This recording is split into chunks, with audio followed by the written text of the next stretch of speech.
নমস্কার বন্ধুরা, আরও একটা নতুন ব্লগে তোমাদের সকলকে জানাই স্বাগত। Good morning, welcome back to my channel, welcome to my new blog. আশা করছি তোমরা সবাই খুব ভালো আছো, সুস্থ আছো, যা ফাটাফাটি আছে। আর আজকে যেহেতু আমার ওভার টাইম, মানে যেহেতু নর্মাল অফিস নয়, তাই জন্য আমি একটা ওয়েস্টার্ন আউটফিট করেছি। জাস্ট খুব ক্যাজুয়াল একটা ঢিলে ঢালা একটা ট্রাউজার, একটা গেঞ্জি, তো টি শার্ট পরেছি। তো ছেলেকে এখন দিয়ে দেবো প্লুটোতে, তারপরে আমি যাব। তো চলো দিনটা শুরু করি। কি সুন্দর আজকে হাওয়া দিচ্ছে এখন, মানে বেশ রোদের তাপটা একটু ডাউন হয়েছে, খুব সুন্দর হাওয়া দিচ্ছে। যাই হোক, কিন্তু বেশ গরম। তো ভেবেছিলাম আজকে 10টার সময় আসবো, কারণ আজকে 10টা থেকেই বলেছিল, কিন্তু আমাদের অফিসের যে পিয়ন দাদা আছে, তো সে দাদা আমাকেই ফোন করলো, বললো তুমি চলে এসো, আমি তো কাজে বেরোবো, আমার তাহলে চাবিটা তোমার হাতে দিয়ে চলে যাবো দরজাটা খুলে। তো সেই জন্য জানে একমাত্র আমাকে বললেই আমি তাড়াতাড়ি আসবো, বাকি দুজনের পক্ষে বললেই চলে আসে। মানে একজনের পক্ষে তবুও আসতে পারে হয়তো, কিন্তু সে এমনি দিনেই টাইম মতো আসতে পারে না বেচারি দিদি আমার। তার বাড়িতে দুখানা ছানাপোনা আছে, মেয়ে আছে, অনেক কিছু আছে আর কি। আর একজন দিদি তো থাকে হাওড়া মন্দিরতলা, তার পক্ষে তো হট করে চলে আসা সম্ভব নয়, ওই একমাত্র পারবো তো আমি। তো যার জন্য এখন এই 9:37 বাজে। তো চলো এবার ঢুকবো। তো আমার বাবা এসছে বলেই বাবার জন্য ব্যাগটা নিয়ে এসেছি, বাবার জন্য দুটো প্রিন্ট আউট নিলাম। বাবা যাবে দীঘার জন্য দুটো ব্যাগ নিচ্ছে, সো ব্যাগটা আমি দিয়ে আসছি। চলো। সো বাবা চলে গেল। এই দেখো চিকেন নিয়ে এসেছি, কাঁচা চিকেন, এটা বাবা কালকে দিতে ভুলে গেছিলো, তো চিকেনটা নিয়ে এলাম। আর মোটামুটি বসহীন অফিস করতে কিন্তু সত্যিই খুব দারুণ লাগে। তোমাদের কারোর এক্সপিরিয়েন্স এরকম আছে যে বস নেই, মানে কেউ দরজা খুলে দেবে পিয়ন বা কেউ, তারপর তোমরা কাজ করবে, এরকম কারোর এক্সপিরিয়েন্স আছে? আমাদের কিন্তু এরকম এক্সপিরিয়েন্স অনেক দিন বাদে হচ্ছে। সো গাইস, বাড়িতে তো চলে এসেছি। বাড়িতে চলে এসে এখন যেটা করব সেটা হচ্ছে ওদেরকে একটু ম্যাগি বানিয়ে দেবো। ম্যাগি বানিয়ে দিয়ে তারপরে আমি আবার একটু রান্না করতে হবে। রান্না করতে হবে বলতে এখন একটু আলু ভাজবো আর হচ্ছে চানা মশলাটা করব। চানা মশলাটা আমার সেদ্ধ করে রাখাই আছে। তো চলো ম্যাগিটাকে একটুখানি চটচট করে নিই। এখন অন্য কিছু দেওয়ার বানানোর কিছু সময় নেই, আর ভালো লাগছে না। পিঠ আর এত যন্ত্রণা করছে, সে আর বলার কথা নেই।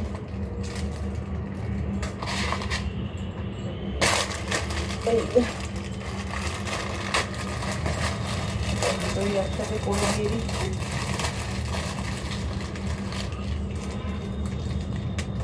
চলো এবার জল দিয়ে মাইক্রোতে বসিয়ে দিচ্ছি।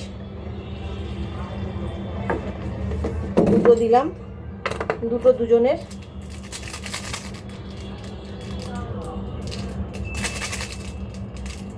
এটা দিয়ে দিচ্ছি, এইটা দিয়ে দিলাম। প্রচণ্ড আজকে, কালকেও অফিস মানে যেতে হতো আর কি।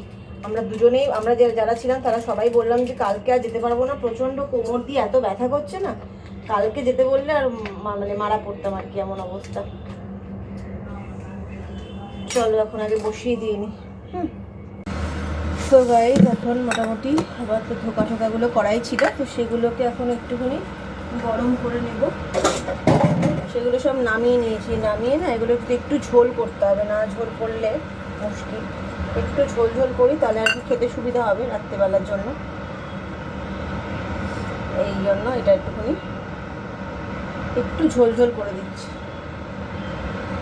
খেতে খুব ভালো হয় ধোকাটা। একটু না ফোটালে না, ধোকাগুলো একটু শক্ত হয়ে গেছে, একটু ভালো করে ফুটিয়ে দিতে হচ্ছে। ফুটিয়ে দিই, তারপরে একটু জল দিলাম, ওই জন্য একটু সরিয়ে রাখি।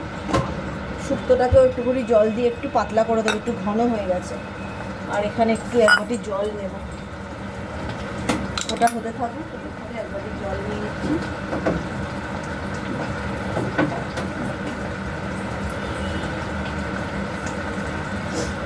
এই যে একটুখানি জল দিতে হবে, ঝোল মতো রাখছি যাতে একটুখানি ধোকাগুলো ফুটে যায়।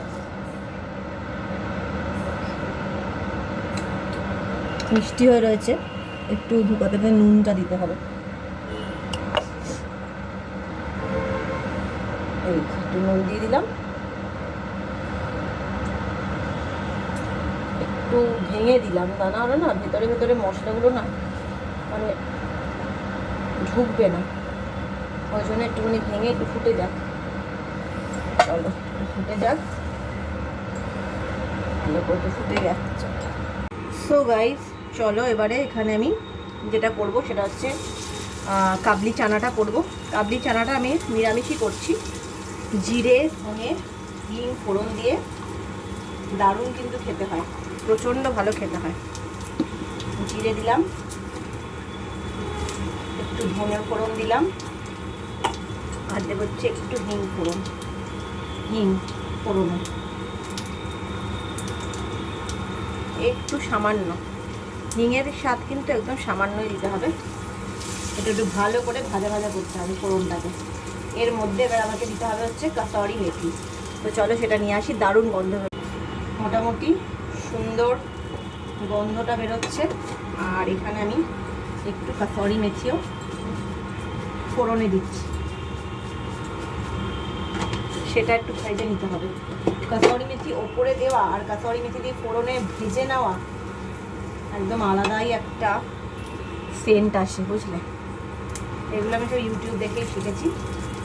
দারুণ সুন্দর এখন হয়ে গেছে। এবার এখানে আমি দিয়ে দেবো চানাটা, একদম সেদ্ধ করে রাখাই রয়েছে। চানাটা দিয়ে এইবার নাড়বো, এইবার কিন্তু ভালো করে নেড়ে নিতে হবে।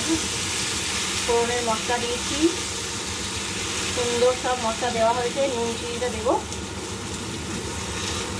সুন্দর গন্ধ ছাড়ছে, তোমরা তো আর বুঝতে পারছো না, দারুণ সুন্দর গন্ধ ছাড়ছে। এবার এখানে দেবো হচ্ছে ভাজা মশলা, ভাজা মশলা দেবো, যেটা নাকি আমি বানিয়ে রেখেছি তোমরা জানো।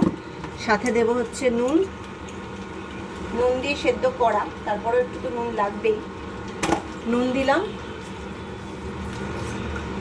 দেবো হচ্ছে চিনি,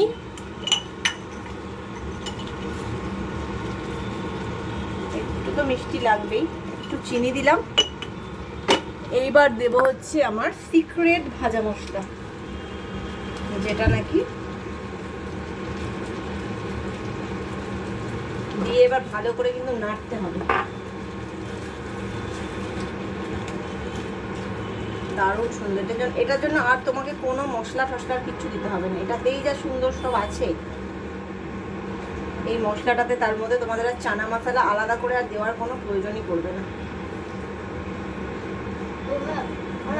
ডালটা এত ভালো হয়েছে, দারুণ না? কালকে তো খেলি ডালটা দিয়ে ঘরে। তো যাই হোক, আজকে ডালটা খুব ভালো হয়েছিল খেতে, এটাও তো দারুণ। সুন্দর একটা গন্ধ হয়েছে। না না, কাবলি কাবলি চানা হয়েছে, সেই যে ছোলা বাটুরা, সেই যে খেয়েছিলেন একবার, ওই যেটা নাকি খেলি রে, ওইটা দিলাম। না না, এটা কিন্তু কালকে রুটি খাওয়া। যাই হোক, এবার একটু যাও যাও, জল দিয়ে দিলাম। এইবারে এটা ফুটতে থাকুক মোটামুটি, ভালো গন্ধ, স্বাদটাও ভালো হয়েছে, সুন্দর হয়েছে। এবার এটাকে ফুটতে দিতে হবে, এটা ভালো করে ফুটুক। চল এটাকে এবার একটু ঢেকে দিতে হবে। এখানেও রয়েছে জল,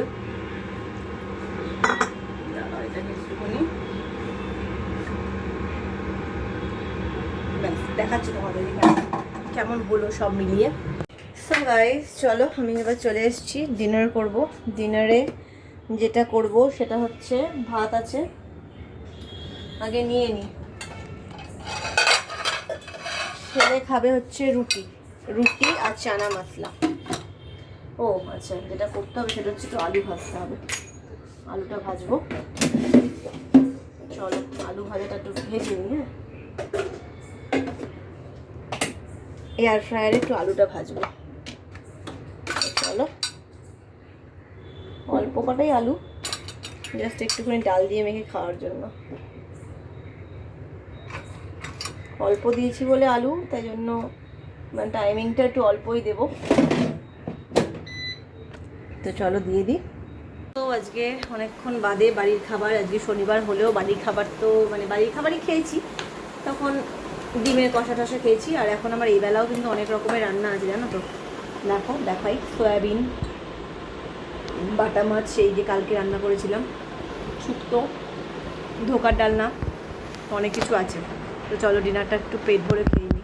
যেটা হলো, বাবার থেকে চিকেন যেটা নিলাম সেটা একদম ভুলে গেলাম চিকেনটা বাড়িতে নিয়ে আসতে। একদম যাতা অবস্থা ব্যাপার হলো, আমি বাড়ি এসে মনে পড়েছে। আর কিচ্ছু করার নেই, অফিস বন্ধ হয়ে গেছে, শাটডাউন। তো কালকে খুলে ওটাকে ফেলে দিতে হবে, কারণ সারা রাত মানে একদম লাইট ফ্যান অফ করা অবস্থায়, ফ্রিজেও রাখা নেই, ফ্রিজ নেই অফিসে। তো গেল ভোগে একদম। সো গাইস, এই যে ছেলে শুয়ে পড়েছে আর আমি বসলাম আর কি। আজ অফিস তো ছিল জানোই, তোমাদের সাথে শেয়ার করেছিলাম। অফিস থেকে বাড়ি এসেছি তখন প্রায় 7:15।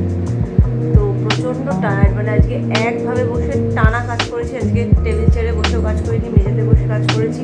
কিছুক্ষণ ওপরে বসেছিলাম, তারপরে একদম মানে যেরকম কাজ চলছিল কাগজ কলমের কাজ, যেটা টেবিলের ওপর তো যখন কম্পিউটার থাকে অত মানে অত কাগজের আজকে পাহাড় হয়েছিল, ওগুলো হতো না। লেখালেখি, স্টিকার খোলা, লাগানো, আঠা লাগানো, এটা ওটা মানে অনেক কিছু। তো যাই হোক, আবার আগামীকালও যেতে বলেছিলাম, এগুলো দেখবো না, আগামীকাল আর আমি পারবো না যেতে, আমার অন্য কিছু কমিটমেন্ট আছে, সেগুলো করতে হবে। তো আমার তো সামনে শনিবার ডাকলে আসতে পারি। তো এখন সামনে শনিবারটা দেখা যাক, যদি ডাকে তাহলে সামনে শনিবার যেতে হবে। তো সামনে শুক্রবার যেহেতু মায়ের কাছে যাচ্ছি, তো অসুবিধা হবে না, সামনে শনিবারটাও আমার মায়ের কাছেই থাকতে পারবে। তো যাই হোক, এই হচ্ছে গল্প। তো চলো কালকে কসবা যাবো। আজকের মতো ব্লগটাকে এখানে শেষ করছি, দেখা হবে কালকে আবার নতুন ব্লগ নিয়ে। Till then, take care, good by.